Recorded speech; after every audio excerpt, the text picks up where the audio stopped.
I see dead people. We all go a little mad.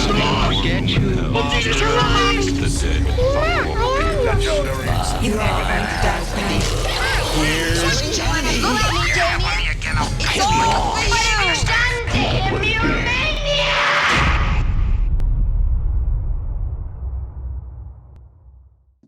All right. Hello and welcome to the Horror Hour, place where we discuss, debate, and disagree on all things horror. But for this episode, I'm actually really excited. Speaking with Andrew Hawkins, who is an executive producer on an upcoming documentary, Mental Health and Horror, a documentary, which I'm really excited about. And we've already got the chance to speak with Jonathan. So I'd like to see, Andrew, what brought you to this project? Jonathan, actually. I know that he told you the story about how he kind of came up with the idea and the concept of mental health and horror, and it was something that was really a big passion project for him. And I had been working on some other projects, and he had approached me after I had done some work with him and said, I have this concept, I have this idea, and I want to realize it. And I looked at it, and I read his treatment and everything that he had outlined, and immediately I was in. So I told him I would do anything I could to be able to help realize this and make it happen. And that's been what we've been focused on for the last 10 months. And I mean, right now, I think this is the second Indiegogo, because I think the first one was a huge success. And for the folks that are listening and watching, I will put all those links below because you should go check it out. Let me clarify. We're not doing a second Indiegogo. Oh, sorry. What we've done. Oh, it's fine. It's fine. Again, this is a thing that the reason why we're doing an Indiegogo is because you're exactly right. We had a really successful Kickstarter, and that was our first round of crowdfunding. Mm-hmm. And we had so many people message us and say, I missed the Kickstarter. What can I do? So we talked to Indiegogo, and their team said, we want you to do an in-demand campaign. So we created an Indiegogo in demand for mental health and horror for everybody who missed out and everybody who didn't know about what we were doing the first time. So now we've got that campaign active until March 18th. Which, again, folks, just go check it out. I mean, again, one of the great things that I think as when we spoke with him and just reading about this is, again, the fact that I think with horror films or just horror in general, there is an awful stigma about how it's terrible and it's bad for you and it's not good towards your mental health. So I'm really excited to hear you guys break that down. So I guess with my question then with that is, what are your thoughts on the stigma in regards to, horror films? Yeah, well, it kind of ties into you asking me why I decided to make this documentary happen. And it's because I grew up in a very tumultuous environment, and horror was a big catharsis for me, and like a big, warm blanket, and like something that got me through some of the worst times of my life. But the stigma that happens around the discussion of horror is really, really ugly and occasionally violent and very harmful. And one of my biggest things about doing mental health and horror is that we want this documentary to positively affect people and make effective change in that discussion. When someone goes to a counselor and says, I'm having a terrible time in my life, and I'm watching A Nightmare on Elm Street, and seeing Nancy get through everything is helping me get through what I'm dealing with. We don't want that counselor to say, okay, well, that's a bad thing, and now you need more treatment, and you can't watch horror movies anymore because horror movies make you, this is the stigma.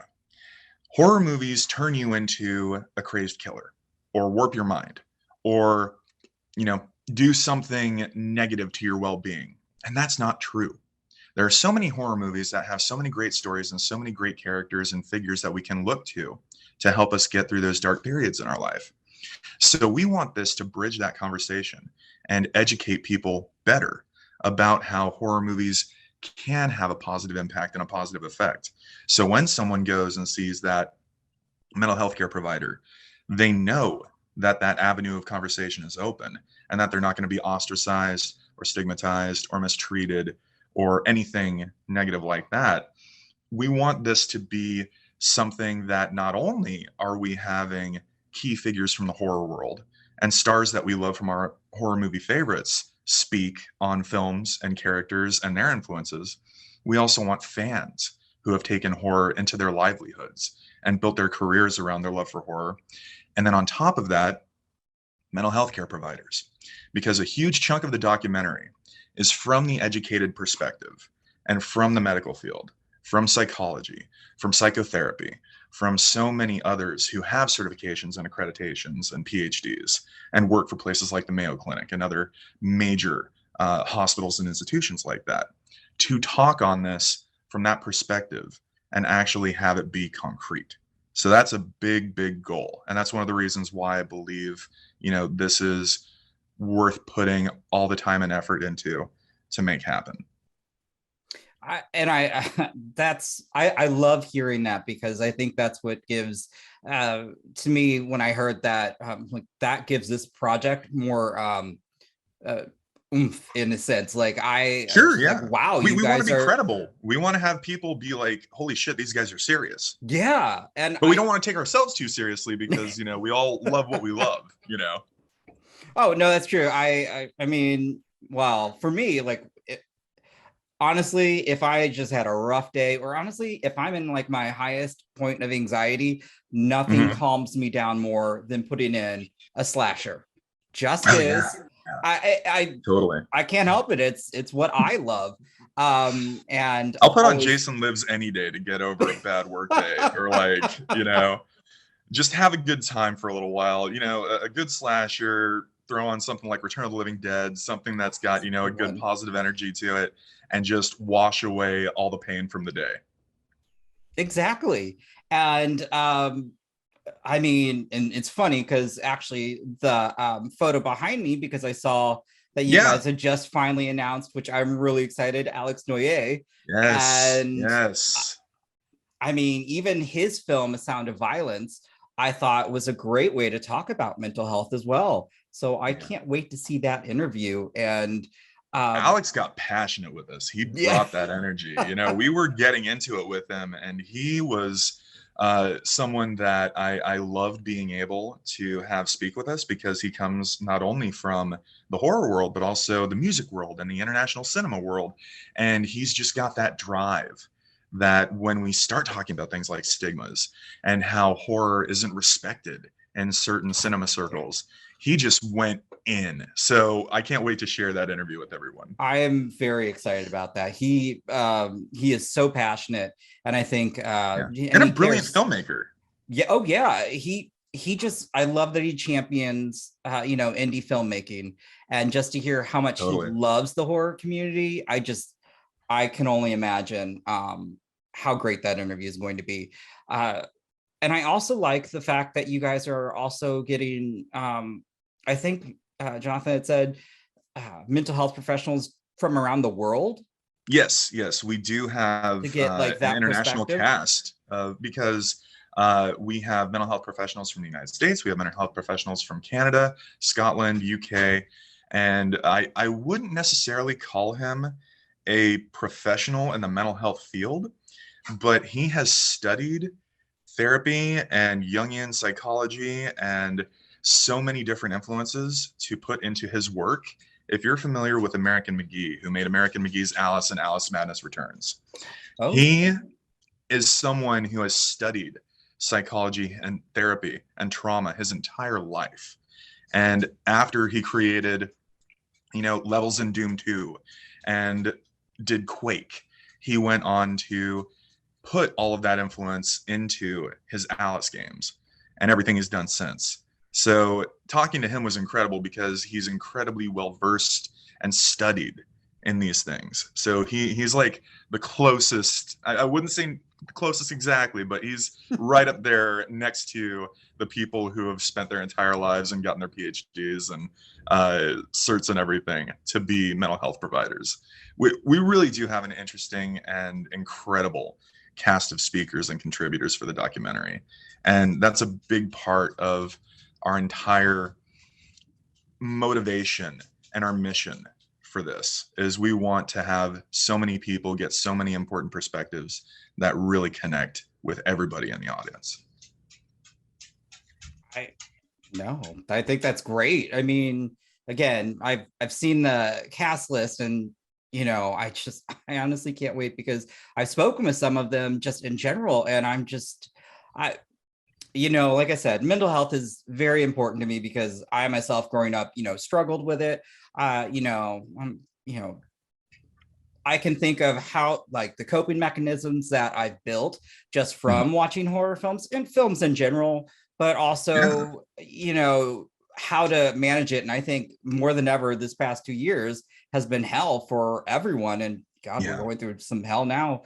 And I think it's very important. So I think the fact that you guys are putting out this project and putting forth this effort, I'm excited to see how that's going to impact. And as you also stated, you don't want something to also be very, well, in a way, I'll paraphrase, preachy. You want somebody to enjoy it, but also get something out of it. And so I think that's great that you've got this fun cast of characters. And I guess if I could ask, then what has been one of your favorite interviews that you've either got to, witness or maybe partake in? Or there actually are interviews that I've conducted, just because of the way that our process works for our filming. As the executive producer, line producer of the documentary, it's a big part of my job to make sure that everything's coordinated and scheduled, and all of our tasks are accomplished, and we get everything locked in for footage and sent to the editor, and everything we do. And I have to say, my team is absolutely incredible.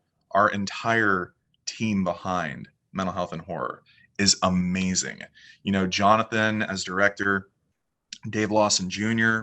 as co-executive producer, because his work, with Rustic and Aaron and Justin, I mean, those guys have been making just some of the most incredible stories in horror in the past decade and a half plus.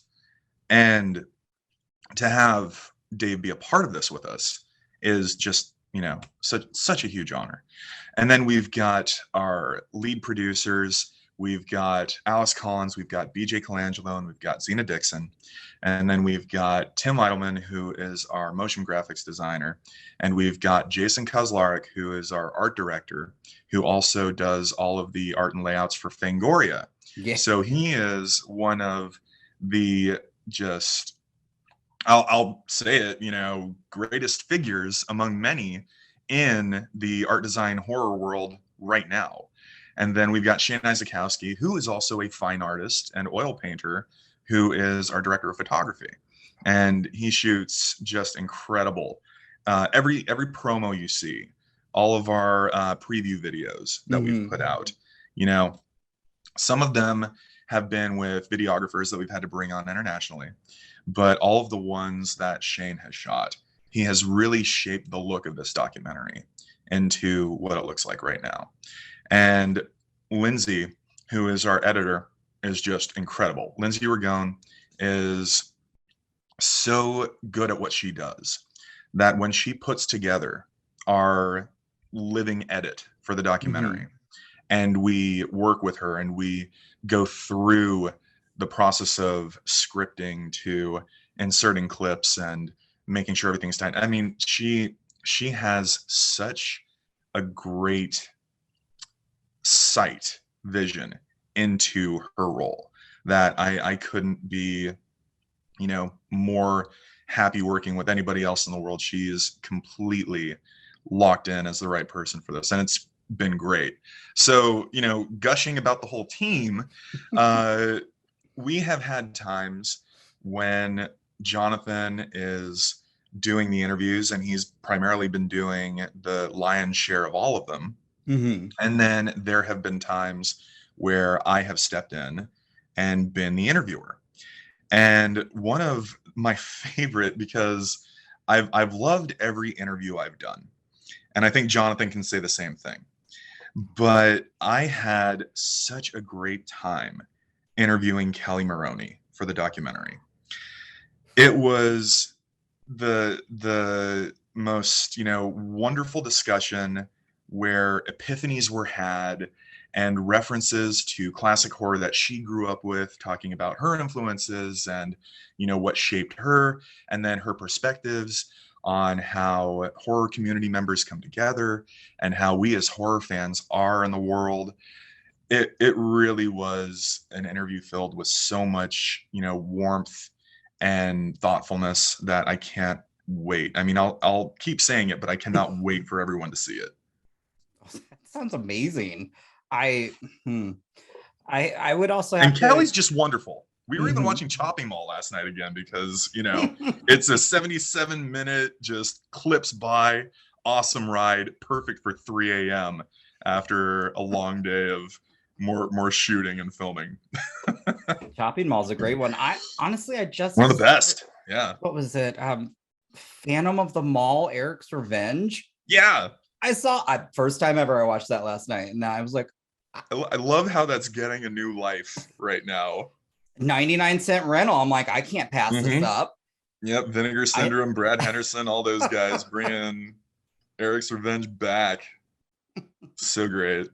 But you speak on the horror community, and I think that's one of the greatest things about this, because I would even say from us starting out as new in this, I guess, industry in a sense, but the horror community is so, tightly knit. I mean, they Yeah. support each other.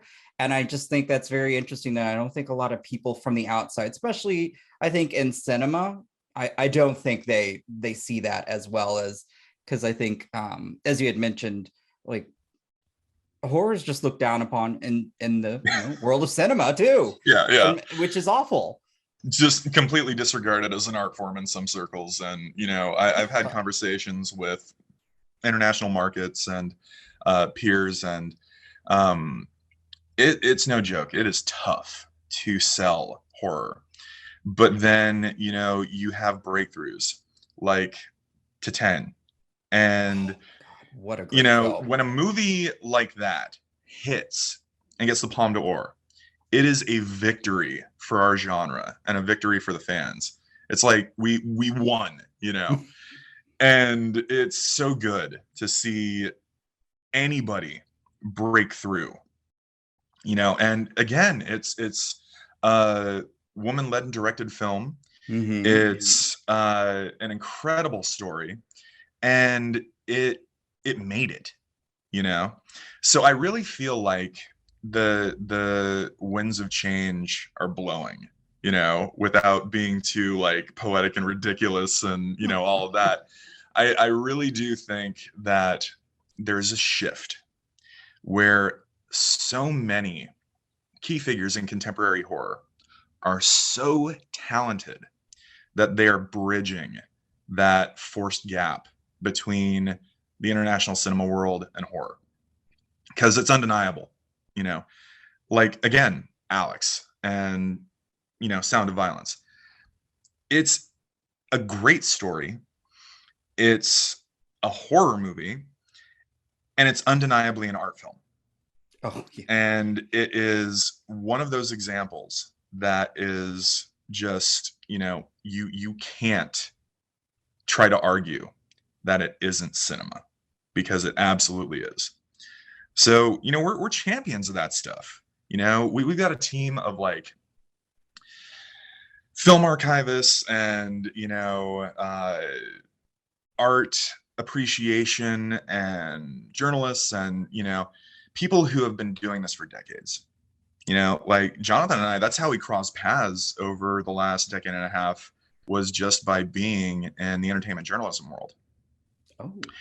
And to eventually, come together and make this documentary happen, it's something that I'm incredibly proud to be involved in, because it feels like, championing horror on the page and, publishing articles and, really putting effort into like premiere film analysis on the level of like, academic writing, into talking about something like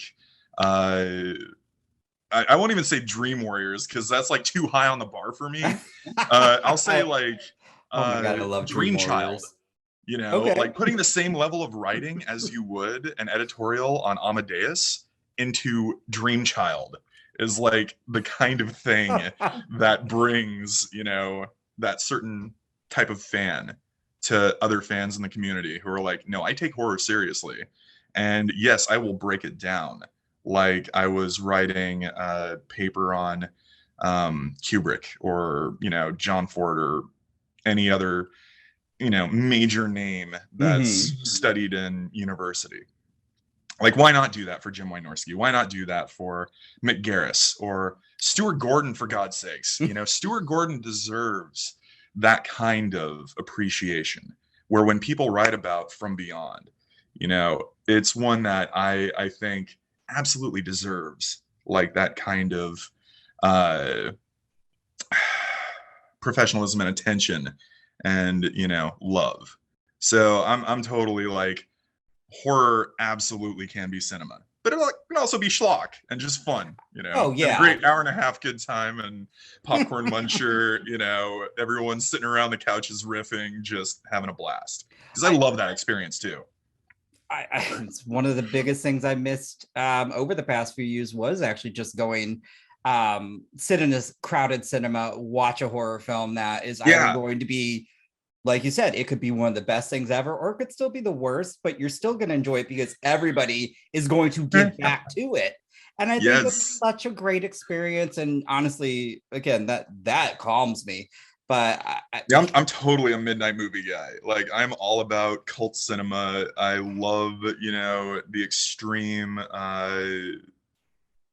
movies of like Jodorowsky and David Lynch and, you know, John Waters and so many others. Like I'll say, you know, hell yeah, let's all go to the theater, have it, you know, packed into one of those old classic 70s boxes that has like 30 seats and everyone just have a few drinks and watch like Santa Sangre and then follow it up with like Pink Flamingos or some shit, you know. And it can make for such a great night, you know, it really can. And I love groups that do that, you know. I'm very thankful to be able to be a part of things like that, you know, and to be able to champion that stuff too, because it really does a lot for people, you know. Just like the energy of us talking about it, you know, it's making me happy as hell. And I'm thinking about the best times I've ever had in the theater, just loving the movie on the screen and everybody coming together and having the greatest night ever. My gosh, this was first Sundance I've ever, you know, it was virtual, but still first Sundance I've ever attended. And I can tell you, I wish I could have seen, because even though watching it on my monitor, I just know it didn't do justice as much as I could have sitting in a theater and watching There's Something in the Dirt. Because I've heard that's so good. I just discovered these guys. And so when you mentioned Dave Lawson Jr., I'm like, I know who that is now. And I can't wait to see it. Yeah, they've been talking about it, and it's like one that is so high on my watch list. How was it for you? I was like, I need to find out who these folks are. I need to look into their movies. I'm missing out clearly because the dialogue just back and forth, but also all the effort they put into it. And you could also, the way their journey into obsession. It was just another way you could look at it from other aspects, and it was just check out Spring, everything else they've ever done. I mean, they have made so many great films. Yeah, I just like those guys kill it. I want to see that on the big screen. Totally. That's where, you know, I'm gonna be as soon as it gets into the theater, you know. And it can be the indie, it can be the AMC, wherever it's gonna, you know, land. Like I am absolutely going in and I have to see that again. And just totally. You know, I guess one of the other things then too, you know, is there something that ties you to this, you know, personally, I guess? Yeah, well, like I said, you know, I grew up in a family that really appreciated film. My grandmother's side of the family, they were part of the Dust Bowl migration. They were Okies, and they did the whole Grapes of Wrath thing, going across the country and landing in Los Angeles in Southern California. So, that's kind of how my family got over to this part of the world. And they, raised me telling me stories about going to like Grauman's Chinese Theater when Abbott and Costello Meet Frankenstein premiered. And then the house lights came up. And right next to my grandma and her sister was Lon Chaney Jr. and full Wolfman sitting as a promotional jump scare, like premiere thing, and they're just like, having the best time of their life. And that stuff, was like part of it all because I was raised on Universal Monsters movies. I watched a ton of old tapes that had been recorded off of TV that had stuff like The Omen and Halloween 2. And like, I just got into this thing of like, I would watch a scary movie and then it would, terrify me. And I would get like kinder trauma, like that traumatic moment in a horror movie that gives you nightmares for days, weeks, months, years, and I would just get grabbed and like, no, it's going to be okay. So I equated horror with family. And when I was going through really tough times at home, horror was that kind of solace because it would make me think about being comforted and being cared for and being protected and being safe. So I like that.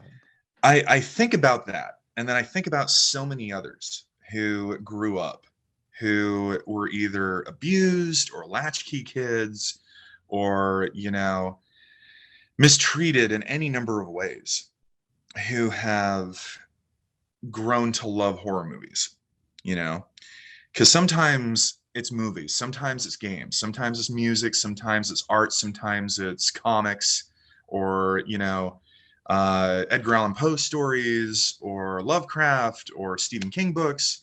I mean, when it comes to that kind of stuff, it's an escape. Mm-hmm. And if you're going through hell on earth, and you can turn to something like Ray Bradbury and feel some kind of warmth from like Something Wicked This Way Comes, or October Country, or whatever, it can get you through it. And it can be something that even goes beyond catharsis. It can actually, like you were talking about, there are so many stories in the horror genre that can help you survive. Because there are so many survivors in horror. You've got Laurie Strode. You've got Kirsty from the Hellraiser series. You've got, everybody that Kelly Maroney ever played. I mean, there are so many, amazing people that you can look at and say they are, a beacon of hope to get through the dark. And that's a thing. That's a big thing that horror did for me. But also, I love the thrill of it too, because, I did have that, with the parents, right? Oh, you can't watch this. So me being a rebellious punk, I'm like, yeah, I can. I'll stay up until 2 a.m. and watch it. I'll put on Cinemax at 3 o'clock and watch Return of the Living Dead 3 or Phantasm 3 or Hellraiser 3, Hell on Earth. When in the early 90s the rule of 3 ruled the world. So The Blob, was one for me that I watched because my great aunt, my grandmother's sister, who was there for the Lon Chaney and Grauman's thing, she was a horror fanatic, like a real, not in an extreme harmful way, but like wanted to get every single new tape that Full Moon and Charlie Band and That's awesome. Concord and oh god, Roger Corman were putting out. Like she was like, get me the horror sci-fi, get me the new horror VHS tapes from the store. I'm gonna put them on the shelf next to my collection of Star Trek Next Generation tapes, and we're gonna watch them, and we're gonna have blankets on the couch, and you're gonna have Crunch bars and soda pop and all that stuff. And yeah, the Blob was one. And I love looking back on it because since growing up with it, I've wound up becoming great friends with someone who actually worked on the special effects for the film. An effects creator and artist named Chet Zar, who's also done a lot of the animations for the band Tool. If you go to a Tool show and you see all of those animated projections, that's all Chet. But Chet worked with Chet and a couple of others like Cam DeLeon and Alex Gray, and but we'll save the Tool talk. Chet worked with Alterian Studios and Tony Gardner, and he was one of the lead sculptors and one of the designers on the Blob, specifically of the body crew, because the special effects team was split in two. They had the bodies shop, and then they had the Blob effects shop with all the bladders and all of the, I'm trying to remember the name of the gelatin, but it would like pop everywhere and everyone would be like slipping and sliding all over the place. And it was just great. But there's like a key moment in that film. There's many of them, that movie has some of the best effects scares in any film ever made. I really firmly believe that. I love Kevin Yeager. I love Rick Baker. I love, Dick Smith. I love all of those, major, huge guys. But when the kid, little Eddie, who gets pulled under the water in the sewer, pops back out, and he's half melted, and his jaw is down to his, collar. That was one that destroyed me for years. Oh, wow. Just nightmares and like fear of that happening.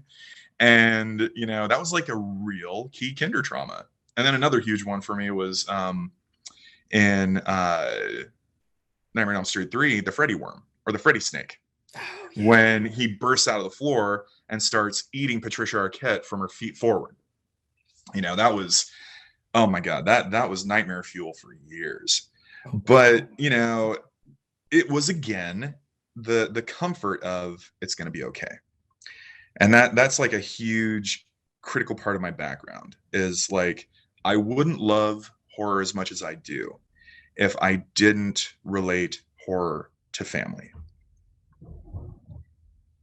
Yeah, no, I like that. I don't know how I relate to horror, but I certainly can also say, it's something that I just surrender to. And so I look at it as something that, comforts me. So that's I like that. What was your first horror film? Mine was Dream Warriors. I was 4, and I had my mom's boyfriend's mom babysitting me.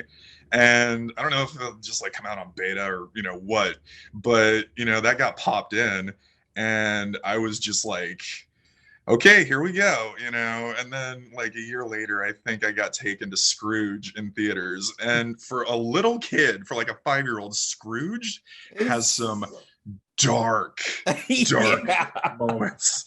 Like, woof. Very much a horror comedy that doesn't get nearly enough love. Oh, but it's always a Christmas favorite, I mean, gosh, we had the VHS growing up. It was a staple in our house. But I would say it's the martini funny. with the eyeball. But yeah. What was yours, man? Well, so my family, they are not big into horror. I don't know. I am, but they are not. And so I still remember it. I was 6 years old. parents were in the kitchen. I know they were cooking chili and rice. It was in the evening. It was our God, old sounds living room, good. our old living room setup, and it was Yeah. Alien. I Oh shouldn't be yeah. watching it, but I remember I couldn't move. I was terrified, but I loved it. And that gave me nightmares forever. And they're like, you shouldn't be watching that. I'm like, well, you saw me watching it, but you didn't change the channel. And then like right after that, I saw The Exorcist, and that was a whole nother situation. At what age? 6. Oh no. Yeah, I actually watched The Exorcist 2 and 3 before I watched 1. And 3, the stuff with Brad Dourif, always got me. And yeah, Exorcist 3 has the greatest jump scare in history, is what everyone always champions. But 2, gets a really bad rap, I think. And I think in 2 there's some really damn good moments. Same thing with like The Omen 2, But God, being 6 and watching The Exorcist, because I had seen clips as a little kid, and that was enough. Because sometimes you just like turn the corner and look at the TV, and all of a sudden you see Reagan like flip her head around, and you're gone. Like I can tell you to this day though, I haven't watched it since, because really? it terrified me for forever, because I also grew up, in the Midwest. I had like, my neighbors were great, but they were very religious. And when they had heard that I had watched that, I kid you not, it was about, that's going to happen to you if you don't behave. And like, just all these, like, they used it against me. And so to this day, I still, when I think about The Exorcist, it takes me back. And so I've never watched it since, because there were so many nights, like when I was going to bed, I was like, what if I get possessed? Like, it was. Yeah. Well, that's the thing too, talking about stigmas, the stigma of, if we want to get into like Bible Belt and Christianity, talking things like that, I have been to like Christian camp, around the campfire burnings, like the counselors and the youth group leaders tell the kids, bring your CDs and your VHS tapes and your comic books and your books and your video games and everything that's evil. And we're gonna throw it into the fire and praise Jesus. And I've been to those. Like, I lived for a period of time in my youth, moving out of, Orange County and then going into the Bible Belt. And that shit was like eye-opening.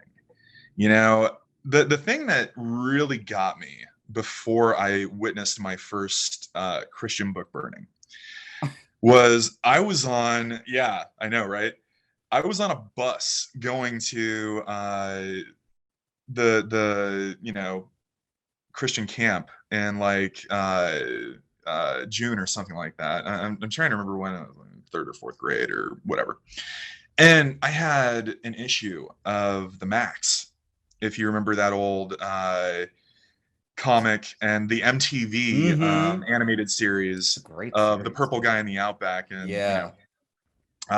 it's just like one of my favorite, because I was totally like a Liquid Television kid, on top of also that was one Eon Flux, Oddities, The Head,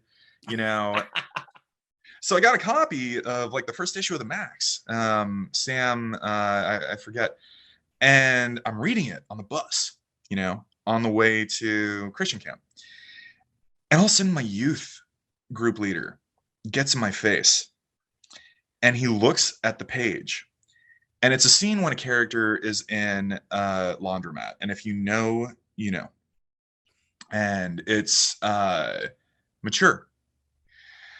And he's like, Andrew, give me that. With that smug kind of like, you're doing something wrong. And he fucking ripped it up in front of my face and threw it in the trash on the bus. And I hadn't been given the heads up to like bring my shit from home, because they were gonna burn all of my bad stuff. That was like night 2. It was like, all right, everybody, let's go and hike Oh my down to, God. yeah, come on, after we have dinner and the whole like sing along and praise group, we're gonna go down to the water and we're gonna get by the fire and we're gonna have worship, you know.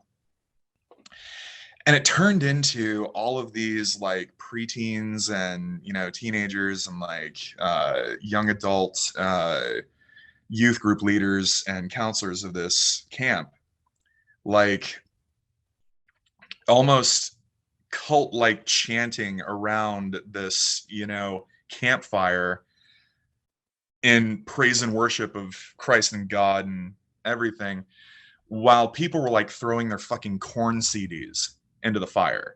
And this was like maybe a year after Life is Peachy had come out. And like, you know, horror tapes were thrown into the fire, and heavy metal CDs, and like comic books and Nintendo games, like you know, a copy of fucking Friday the 13th or Nightmare on Elm Street got thrown in. And I'm just watching all the shit that I wish I had That is burn up, horrifying. you know, and I'm like, this is bad. So that kind of thing, you know, there are like some people out there who, when it comes to stigmas and, you know, attacking the stuff that like we love as like horror fans and fans of music and fans of art, you know, it's all of these measures of control. And, you know, sometimes it can turn into fascism and oppression and really, really destructive, hurtful stuff. But yeah, depending on who you're talking about, sometimes there can be a person who's just a total jerk about you talking about how much you love something like, oh, ghoulies or critters, you know, and they can be like, oh, those are stupid. But then there can be someone who says, oh, you watched The Exorcist? Well, you're going to get possessed and you're going to go to hell. Yep. Yeah. And I am like so against that in every way, you know, because I really feel like horror specifically, and, you know, again, this reaches out to other forms of art, literature, music, games, and, you know, fine art. And horror can really do some good, you know, when it's seen by the person who needs it. And if someone's going to swoop in and be like an oppressive finger wagging force saying, no, you can't watch Halloween because it's evil. I'm like, fuck off. You know, don't try to put someone down and assert that kind of control over them. You know, let them, if conditions are appropriate. And, you know, it's not like, I wouldn't be like, oh yeah, show the toddler Halloween 6, you know, like there's a time and place to, you know, get into that stuff. And sometimes it just happens by happenstance. Like that's the whole reason why I saw fucking Dream Warriors when I was 4, because I had someone who was irresponsible as shit around me.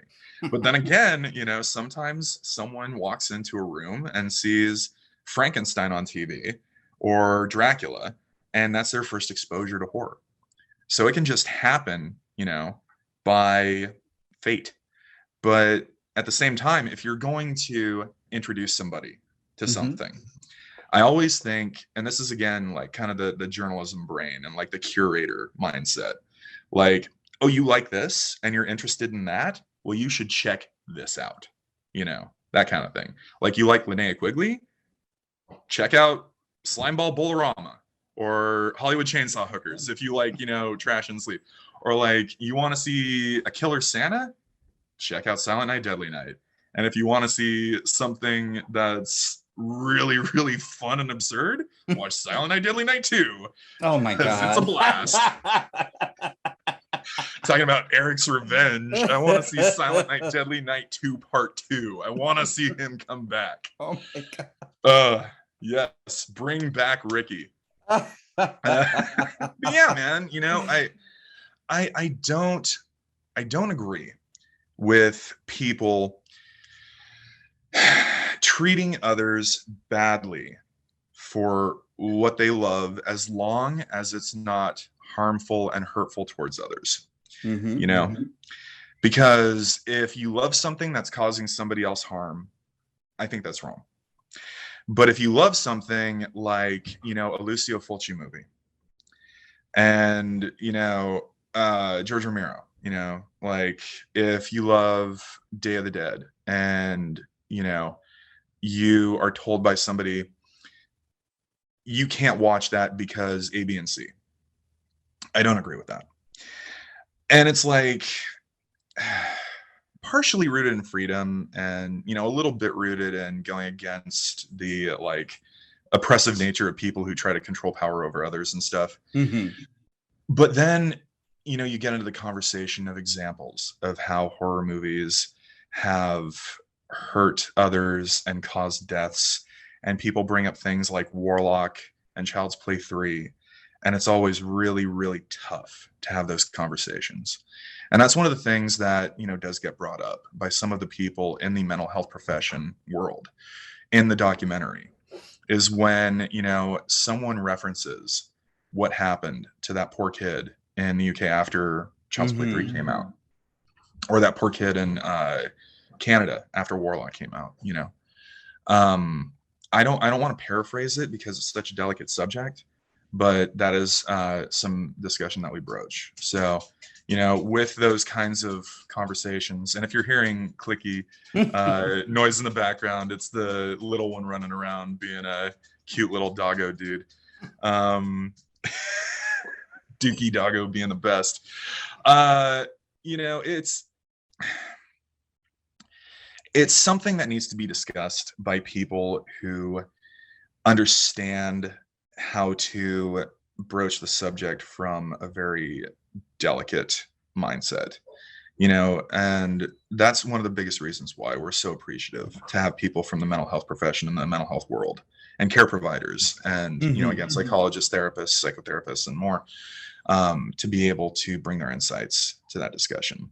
Because, you know, it's tough. Like, perfect example of this, the whole thing about, you know, video games are causing people to commit mass murder. So we got to get rid of Doom, we got to get rid of Mortal Kombat, we got to get rid of Night Trap, you know. That kind of stuff is methods of control against others, and, you know, it needs careful, researched discussion to combat that kind of censorship and restriction of our ability to be able to consume the art and media that we want to. You know, so there's a lot in that regard when it comes to the discussion of stigma around horror, and, you know, other things too. But that's one of the reasons why, you know, the team really came together for this, because not only is horror cathartic for many, it's also something that people hold so close that they need to hear this, you know, brought up and delved into by people who they can look up to and connect with, and feel like, you know, they're able to resonate with. No, I mean, honestly, I love the fact that this is not only geared towards, you know, fans, but also, Yeah, absolutely. It's, but you know, it's geared also towards fans. If we didn't love horror, we wouldn't be making it. I love the idea, though, of also kind of, you know, of helping re-educate the, you know, some of our mental health professionals, but also, I think, again, having them in this also, I think, as we stated, it just adds levity to it, and it just comes, you know. Oh, you mean like legitimacy and Thank you. Yes. justification? Yeah. You know, I mean, there are a few people who tell jokes in the documentary. You know, it's not all serious, it's not all dry.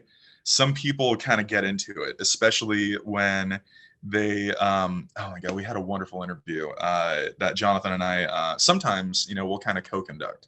He'll do like an hour, and then I'll throw in for like the last 15 minutes with a couple of extra questions for, who's with us in front of the camera. And we had a pair of incredible filmmakers, Krista Michaels and Brandy Bryant, who are currently shooting their next short called Manted. And I highly recommend going and checking out their work if you want to, see some really, really great horror from a couple of amazing trans women filmmakers who are bringing their love for the genre into their whole, artistic vision of what, their stories can be and how they're presented to us. So they do just amazing, amazing work. And Brandy is a tattoo artist. So on top of being a filmmaker and a practical effects creator and an actress, she does tattooing. And she has a sharp wit because she's also a stand-up comedian. So when we're talking about people being shitty around the conversation of horror being cinema and, stigmas, she's just like throwing out, all this stuff, slinging darts at people for being ignorant and bigoted and, everything. And it's great. We really do have a wonderful mix of contributors. It's been so rewarding to have so many people sit with us and give us their thoughts. And some people bring an energy and air of seriousness because they're from, the medical profession in that world, and they're citing a lot of research and they're going into a lot of discussion about very clinical things. And then there are people who are in the creative space who are just going off about, how much they love the same stuff that we do. I'm really excited. I cannot wait. I get a little choked up just thinking about this because I think it's going to help so many. I mean, I'm excited. We'd love for it too, if it can positively affect anybody. Yeah. And again, I will put, down below, I'll put the links to everything for the Indiegogo, because I want everyone to go support. And then just, I have to ask then too, as a thing to close up then, this past year, just if we look in the past year, what was a horror phenomenon that just kind of shocked you? Something that it could have been just, I have two things that come to mind, but that just, surprised you, shock and awe, or that you were just happy to see, I would say. It's like define phenomena. Because I start thinking of again, to 10, being a release that shook the entire core of the international cinema world. But then I also think about Kayla Janice's incredible documentary, Woodlands Dark and Days Bewitched, from Severin and David Gregory and all of them, coming out and being one of the best retrospective documentaries on a horror subject in forever. It's so good. The folk horror doc is amazing for anyone who hasn't seen it. But what are yours? Because I might think of a couple more. Well, mine is just because I loved how divisive it was among the horror community, but Malignant. I love Malignant. I loved it. Yes. The fact that Gabriel James Wan goes to this big studio, says, "Hey, I want to fucking make this movie. You're going to give me the money." And they're like, "Okay." His girlfriend wrote it. I'm trying to remember. It's an incredible story from a woman creator, and it's a fucking blast. I love Malignant so much, and when I watched it, I'm like, oh my god, it's like, kinetic and high energy and fun and hilarious, and I'm like picking out moments that I'm like, oh my god, I think they, took inspiration from the original Kojak the Night Stalker movies with the dad from Christmas Story. There's one that takes place in Seattle, which is the same place that I think Malignant takes place, where there's the whole underground, so the catacombs underneath Seattle, the old city, all that shit. I just absolutely loved it, and it turns into a fucking Hammer movie.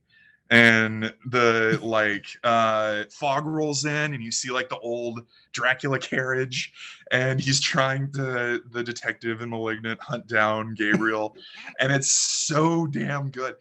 The chair throw in that movie, when Oh I my saw God. it in the theaters, I howled. I was destroyed by that. And then the whole thing about the teratoma tumor twin, you know, Yeah. which is my current band. We're playing the Whiskey a Go-Go this weekend, the Teratoma Tumor Band. We do covers I love of it. all horror themes. No, I wish. Um, it reminded me of The Dark Half, the Stephen King story that was adapted by George Romero. And it's so goddamn good, you know? I haven't seen that in a long time.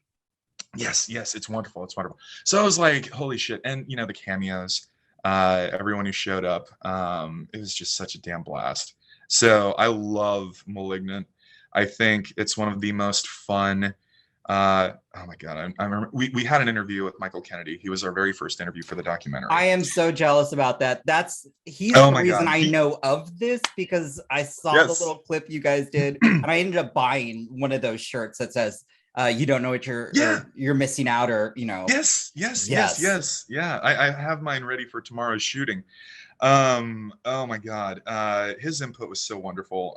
You know, he started off the principal photography, so he essentially launched our entire, you know, slate of filming for the last 9 months, and it was just wonderful to have him sit with us, because I absolutely love Freaky. Oh my god, that was such a fun, you know, body swap, just wonderful story and cast of characters, with, you know, such a fun and totally embracing like all the best aspects of what a great, you know, enjoyable horror movie can be. It's so well written, you know. Michael just did an amazing job, and I can't wait to see what he does next. But yeah, I loved Freaky. I also, you know, I think that's probably in a long time. I would also say for a while, like that was a really great representation of queer characters. absolutely, yes. I was just like, oh, Mhm. I was like, I appreciate that. I love that, because you know, I don't get to see that often, I feel like. And in fact, yeah, Freaky was just incredible. I wish I would have saw that in theaters, but unfortunately, I didn't get the opportunity. But yeah, I would say, aside from like, I can't wait to see what he does next, and like I'm obsessed with just Freaky, and I would say actually also Hail Ratma was the other thing that that was my favorite thing to see. Everyone's fan-made drawings, and just like everyone connected with Ratma, and like who knew that the latest VHS was going to land. And it reminds me too, Fear Street was kind of a little phenomena for a little bit. That was so surprisingly good, and I remember, well, it made me feel old when I watched it. And I love how he's back. I love how everyone is back on the R.L. Stine train, and I share a birthday with R.L. Stine and Sigourney Weaver, October 8th. We all have that, you know. He date. is my favorite final girl. So yes, no, she's amazing. Someone that I've always looked up to, someone who I think is an incredible actress and performer, and all around just amazing person. Sigourney Weaver is, you know, one of the best of all time. But the like cultural reappreciation of R.L. Stine just makes me love having grown up with Goosebumps and being a library kid, you know, like I kind of did have that sort of Matilda thing going on, where life was shit at home. So I go to the library, you know, and I would pick up like Don't Go Into the Basement, or Monster Blood, or, you know, Night of the Living Dummy, or any of the old, you know, originals. And then, you know, I would spend whatever money I could get at like the Scholastic Book Fair, and, you know, stuff like R.L. Stine's and Bruce Coville's, and, you know, Scary Stories to Tell in the Dark and all that shit was like my, you know, go to bed, turn your light off, and I'd have like the little pen light flashlight reading underneath the drawn cover, you know. And everyone coming back to the party for Arlstein was like one of those things I loved seeing. And what's fun too is I really loved his work so much with the original run of Goosebumps, that I looked to find some of his other work. So like Fear Street, you know, the Cheerleaders trilogy and like the Silent Night, you know, those were like ones that I had. I loved them. I thought they were Me too. great. But there's an adult novel he wrote that I found in my grocery like clearance bin called Superstition. And nobody talks about it, and it's so damn good, and it's mature, and it's got, you know, 18 and up themes and scenes in the book. So check out R.L. Stein's Superstition, because nobody's nabbed it yet. Yeah. It's great. It's great, man. That was a phenomenon I loved, is that everyone came back to the R.L. Stein party. Yeah. I hope they make, I mean, I have to Me hand it too. to them. They did a great job. It was like all the different eras, and I still feel so old though. I remember going to the mall and sitting in a B. Dalton bookstore and just reading. And nobody knows what that is. And I'm like, oh my God, I miss those days. Oh my God, we were watching Chopping Mall last night, you know, like I mentioned, and just the whole discussion of like the aesthetic and the life of like being a mall kid, you know, and you know we were chatting about it because I'm here staying with even though I wish this was my normal place. While I'm currently in Los Angeles again, in Culver City, I am, you know, staying with some wonderful friends, Disasterina and Ave Rose. And we had an amazing time yesterday interviewing both of them for the documentary, because, you know, we do want to show that representation from all different backgrounds, that, you know, the love for horror can come from anywhere.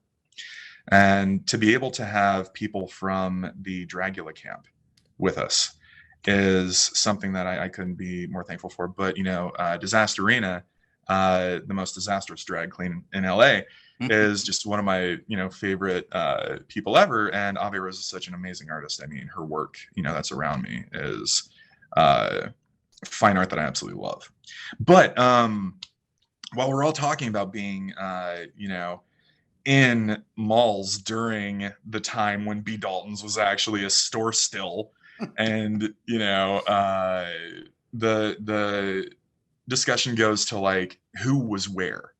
I was always in the arcade or in the theater or in the food court near the water fountain. You know, where were you?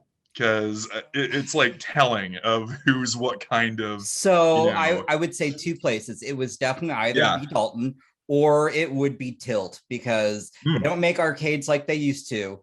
And just because that was, for a while, that was the only place where I could see like those games like Mortal Kombat or, you know. Sure. And Dragon's Lair for me, that was like, God, when that came out. Revolutionary. I love the old arcade. I love the, you know, grabbing some quarters and just going at it until, you know, a movie worth going and seeing would come on. I mean, spending so much time in the mall, and it's interesting to look back on that. And, you know, kind of like I wouldn't want it was funny. Ave Rose was talking about this, saying I wouldn't want to live back in the 80s, but I would totally love to have it back, kind of thing, you know, like, and a lot of people are into that right now. See that? I mean, you know, honestly, kids don't. Who wouldn't want a mall like Chopping Mall back that you could go to today? Oh, that'd be awesome. That'd be pretty awesome. I mean, so many malls here have like, it's sad if you walk through a mall right now. Ghost towns, liminal spaces, man. Ooh. Monsters around the corner. Yeah. Everything just desiccated, and yeah, it's oh man, the way that the world has come, especially with the pandemic era and, you know, everything that's happened. It's a lot. You know, and that's why some things do bring us together. And, you know, like you were talking about earlier, there have been a lot of people who have looked to horror right now to get them through the tough times that we're all experiencing. Absolutely. And one of our contributors, Colton Scribner, wrote an incredible paper that made a lot of waves in the last year, talking about how horror fans, more than most, are able to cope with what's going on right now. Yeah, I mean, I've heard that. I've not read that article, so I need to look into that. But Yeah, it's absolutely true. worth. It's it's hard to explain, so I'm gonna have to look into that. But it really is, because I feel like you learn so much about, honestly, isolation, or just having to make it through these tough times. I just, there's just something about it, and it's hard to explain, but some people were just going stir crazy. I'm like, well, I can make it. It's fine. Well, you know, I'll say this on that. For a previous film that I had been a producer on, and I had, seen all the way through to premiere and delivery and everything, just, really, I wouldn't say great project, but a project that I put, all of my professional level expertise and, background into, and everything that I did for it. During an interview with someone who's also in mental health and horror, Linnea Quigley, she talked about how horror movies can give you that guide through dangerous times. And some horror movies can teach you, don't go down that dark alleyway. Yes. Don't open that door after midnight. Don't do something that's going to put you at risk of getting killed or injured, or, any other number of horrors. Like, there are lessons to be learned from horror movies that can help people navigate the rough waters of tough living and, existence. And it's interesting to kind of try to compartmentalize that, because you can watch a horror movie and be like, okay, what are the lessons learned from this? Don't do this, don't do that, don't do that, don't do that. And, kind of Wes Craven played with that a little bit, and Scream. And a lot of people kind of, before meaning was a thing, sort of did that, with Randy's rant. But those are the kind of things that, it's not like, oh no, you can never have sex, you can never do drugs, you can never talk shit. It's like, maybe don't speed so fast down the highway that if a logging truck in front of you has an accident, all of a sudden everything starts shooting back and destroying the cars that movie has made or saved. I mean, if you don't switch lanes when you're behind one, that's on you. I don't know how anybody can. The first movie like that did that for me before Final Destination 2, and this was another kinder trauma for me that just destroyed my sleep for months, years, however long it was, because I had forgotten, what it was. I had no idea. With Linnea Quigley, she was in one that I actually wrote for kindertrauma.com about Witchboard. Witchery, sorry.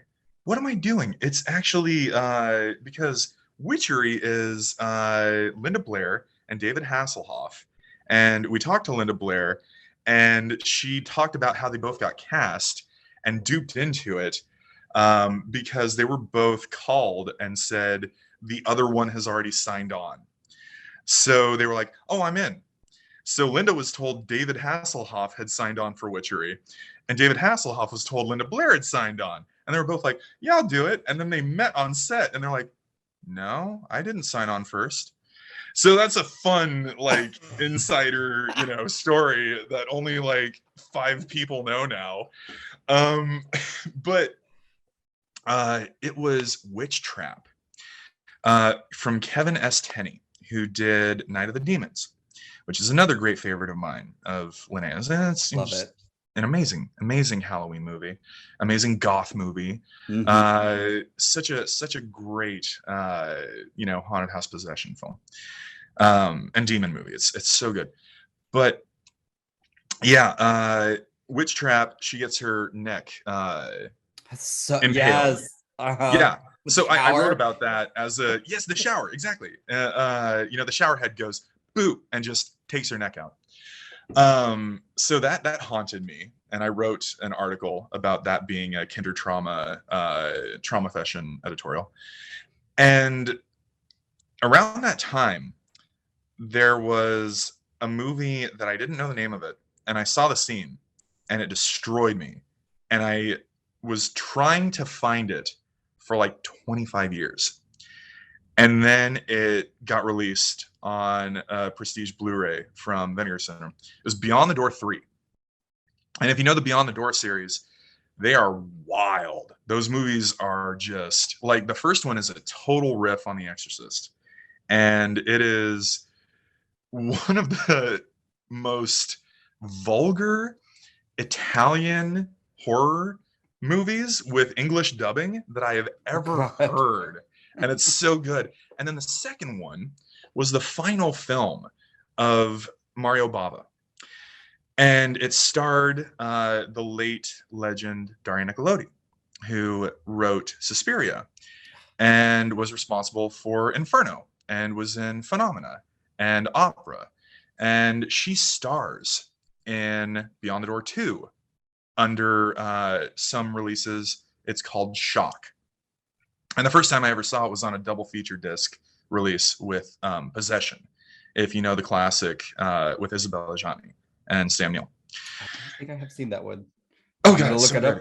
Yeah, and it's a perfect mental health and horror movie. So Possession is my recommendation of the day. Watch Andrei Zulawski's Possession. That is a mental health and horror executive producer Andrew Hawkins recommended must see.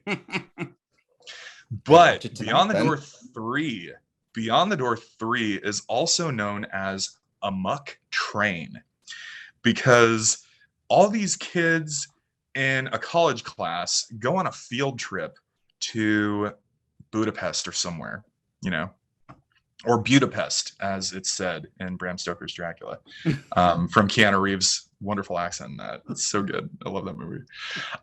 So they go on this class trip, and they get on a train, and they are on their way to this massive rebirth of the Antichrist ritual. Without spoiling everything, there's this whole setup where everyone's getting killed off one by one in some of the most gruesome ways imaginable. The practical effects in this movie, I'll spoil one for you. There is a character, and I won't tell you who, but they take their hand and they pull their face down and reveal a wall of maggots underneath their skin on the sinew and muscle of, and it's so just upsetting. But that's not the thing that gave me nightmares. What gave me nightmares is early in the movie. What? Yeah, right? I didn't get that far because the kill earlier. Yeah, the kill earlier was so bad, I ran out of the room, right? So the main character gets dropped off at the airport to go on the class trip. And her mom is in the back of a taxi. And they're going down the highway. And some driver's going wild, just, blaring the horn. And she's behind a truck that doesn't have logs on it, but like those metal square construction beam, like 12-foot long metal, hollow bars. And the same thing happens. The truck gets cut off, slams on the brakes, the support, lines burst, and one of those bits of metal goes right through the windshield and just right into her face. And it's a practical, effect that just blows out blood and gore when it happens. and I died. I was like, my 8-year-old brain could not handle that. But you know, that was one that for years I had to track down and get back to. But the Beyond the Door series, it's a good time. If you want to see the loosest continuity between any series of movies, they're all different. There's not a thread between them, and they're all under the same banner. They're a blast. Well, I know what I'm going to be doing. Yeah, have a great week, and you know, build up for the weekend. You know, I get some mean, people around. yeah, no, I actually, yeah, I've got so many films to watch, which I'll be doing all of that. I've got nothing else. So I don't care if this is in here this way. So I actually have to get surgery next week. And so I'll be on recovery. And this is just all stuff I'm going to be now watching. Oh, awesome. And I'm really excited. I've done that too. You know, that's the thing too, like how horror movies can be comforting, because you know, if you're in like recovery, or you know, even if like you're in mourning, you know, you can put on a horror film that you know you can connect to, and you know, sometimes like for me, you know, I've had some intensive surgeries before, just from injuries and work and things, you know, over the years of you know. And I've always been a fan of fever dream cinema, where you're in that limbo period of watching a movie on the couch and you put on something like Lord of Illusions, and you get to the next stuff and it's just like a fever dream nightmare, and you can, you know, wind in and out of it with, you know, whether or not you're conscious at the time, or dealing with something like, you know, meds or anything like that, or like a bad cold. You know, if you have a fever that's just like making you look like the guy in the episode of Night Gallery who got the earwig, just gaunt and covered in sweat, going, you know, you put on a certain horror movie that has a little bit of a supernatural bend to it, and you can just have a blast sometimes. But you know, again, it's like it's not just restricted to horror. Sometimes comedy, sometimes drama, sometimes action, sometimes sci-fi can, you know, be there when you need it. But very much with mental health and horror, you know, that's our real focus. And again, it's all about the fact that if it weren't for people who were fans just like we are, we wouldn't be making it. And we're so thankful for the community and for everyone who has supported the documentary. And you know, we really, really are just like, I could say, you know, blessed and excited, and we can't wait. But you know, it's something that for the team that's come together to make this happen, you know, what we're working on and what we're going to wind up with, we want it to be something that whoever needs it can get it, and it can do as much positive as possible. I love that, honestly. I we all need something like that. And you know, again, mental health is just so important. And I think there's also, honestly, there's sometimes a stigma around that, and I don't think people talk about it enough, and they're not very open about it. And so seeing this, and just you're taking one thing that I love and also addressing something that is also very important in one's life. And so I think this is going to be incredible. I can't wait. And I can't this is the best work I've ever done. And I'm really proud of it. And I'm really proud of everyone who's a part of it. And I'm really thankful for everyone who's supporting it. And looking forward to it, because, you know, we can't wait for you all to see it. I mean, that's, you know, again, I can say that all day, but that's the truth. You know, when this is ready for everyone, it's going to be something that, you know, we're all going to be very, very happy to put out in the world. I love that. I can't wait. I think I'm, aside from Michael Kennedy, the other one I have to say is I can't wait to see Gigi Salguero. Yes. She cracks is me up. one of the most energetic and vibrant and awesome people making movies and horror right now. Gigi and Bingo Hell and everything that she's doing and everything that's coming. Hell. Oh, she is, yeah, one of the best. Yeah. I can't wait because I've seen interviews and we got to chat with her and she's a fucking blast. So I could just imagine the energy she's going to bring. And honestly, just again, with seeing the cast list, I can't wait. And it's Thank so you, with that, I'm just gonna say thank you. And of course, this has I been don't great.